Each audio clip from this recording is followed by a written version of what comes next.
How are you guys doing? Today is Sunday, July 18th, 2021.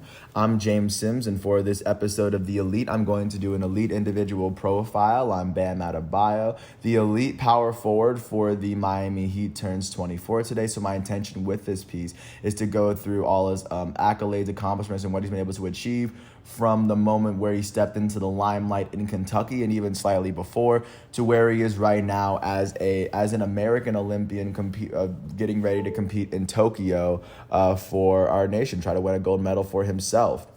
If you're unfamiliar with him, he stands at about 6'9", 255. He plays more center than power forward, so he's a little short compared to the average NBA center, but he's very powerful. I'm aware of who he was because he was a year ahead of me in high school, and you've been looking at his mixtapes, his Ball is Life mixtapes. They were just dunks and blocks. And the fact that so many people can just run, dunk, and block, but this is the one dude who was he was so good at it that he continued to do it. And even in the NBA, his game hasn't really changed all that much, and the NBA is still trying to find out ways to stop him. That's probably the best way I can really describe his game. Just to give him a little bit of background. He's originally from Newark, New Jersey. He would go on to play high school in North Carolina, where he would establish himself as a 5-star. And of course, what college programs are out here recruiting 5-stars in the area? No, not Duke, not North Carolina. He would go play with John Calipari at Kentucky. He would end up being a one-and-done at Kentucky, playing in his only season being the 2016-2017 season. That year, he would start all 38 of the games that he would play in a season where Kentucky would end up losing in the Elite Eight. But in those 38 games, Adebayo would go on to average 30 minutes, as he would average 13 points and 8 rebounds alongside one and a half blocks in those games, all while shooting 60% from the field, not even attempting a three, and shooting 65% from the line.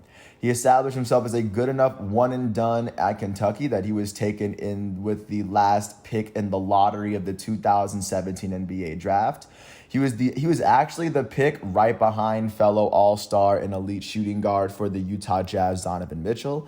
And the third pick in this draft ended up being Jason Tatum, the elite small forward for the Boston Celtics. Those are the only two all-stars that were picked ahead of him. There's only been 3 players in that draft class that have been all-stars, and Bam Adebayo being one of them. Once he was taken with the 14th overall pick in the 2017 draft, he would start playing for the Miami Heat in his age 20 season in 2017-2018.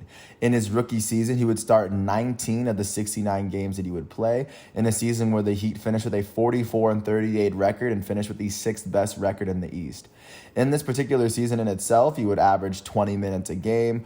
He would average 7 points, 5.5 rebounds, and 1.5 assists per game, while averaging half a steal and half a block.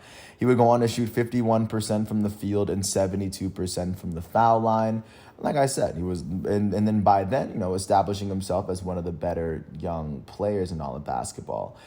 He would come back for his second year in Miami in 2018-19, and he would go on to start 28 of the 82 games that he would play, as by the end of the year, he would establish himself as more than just a role player, but kind of more of an established starter.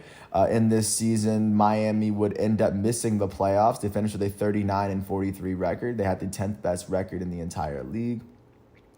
In this season, he would see his minutes per game jump up from 20 to 24 minutes per game. He would jump up from averaging 7 points a game to averaging 9 points a game. His rebounds went up from 5.5 to 7.5. He would go on to average 2.2 assists and nearly a steal and a block per game. All this while shooting 57.6% from the field, the highest percentage he's ever shot from the field. He shot 20% from three with the very minimal 3-pointers he took that year, and he would shoot 73% from the line as well. And then following his second season, in which, he wasn't a starter, he would come back for Miami in his third season, in his age 22 season. And in his first year as a starter, he would start all 72 games for a Miami Heat team that would finish with the fifth best record in the East as they were going into the bubble. I guess it's worth noting that this season was heavily impacted by COVID in a sense where most of the season was played, and by the time COVID hit, there were teams that had clinched the playoffs, but they had to delay the end of the season. That was the season where they ended up playing in Orlando. They had to finish out the season, then they had to, of course, do the playoffs. In this season, before COVID even hit, Bam Adebayo was named to his first ever All-Star game in his first season as a starter. He would see his minutes increase from 23 to 33 minutes.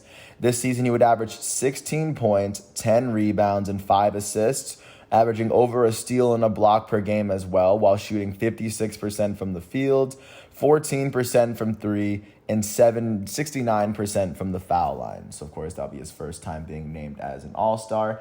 He would also go on to be named to the second team all-defense as well. So, of course, showing that he was one of the best players on the offensive and defensive side, despite being referred to as an undersized big man. But, of course, he was able to really back it up. And following that regular season, the Miami Heat would go on the run that no one would really expect them to. They would end up sweeping the Pacers in the first round. They ended up beating the Milwaukee Bucks, the team that's in the finals right now. They beat them in 5 games. They beat the Celtics in 6 in the Eastern Conference Finals, where they would eventually advance to the finals and lose to LeBron James, Anthony Davis in the 2019-2020 LA Lakers. But of course, following that season, Bam Adebayo would come back for 2020-2021, this most recent season, which was his 4th year in the NBA. In 2020-2021, he would go on to start all 64 games for a Miami Heat team that finished with the 6th best record in the East. He would go on to miss the All-Star game, but he was named to the second team All-Defense for the 2nd year in a row.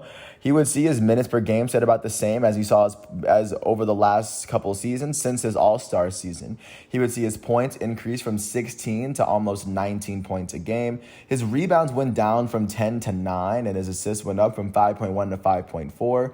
And at the same time, he was still averaging just over a steal, and he was averaging just around a block per game. 2nd year in a row, he averaged at least 1 steal and block. He would go on to shoot 57% from the field, 25% from 3, which now is his career high. And he would go on to shoot 80% from the foul line, which is the highest free throw percentage that he's ever shot in a season. Even though he didn't make the All-Star game, the fact that he did make the All-NBA second team and he was named to this year's Olympic team should speak to the type of player that Bam Adebayo is and the type of player that he's becoming. And that's the best thing about doing these profiles for younger players is that his best basketball is so far ahead of him. The fact that he's even here right now should be a testament to just his skill, especially at this age. I want to thank the NBA, the Basketball Reference websites, and of course Wikipedia, ESPN for giving me the facts and figures that I need in order to do this episode. I want to thank everyone for listening to all eight and a half minutes of this episode. If you ever get a chance to watch Bam Adebayo, he's wearing number 13 with Miami. And of course, I want to wish him a happy 24th birthday. This man he's not even done with the first half of his 20s. And he's still being recognized by many as one of the best. And hopefully by this time next year, I will have more to say by the time he turns 25. So until then, last but not least, I want to thank everyone once again. I hope all is well, and hopefully by this time next year, I'll have more to talk about. Peace out, and I'll catch you then.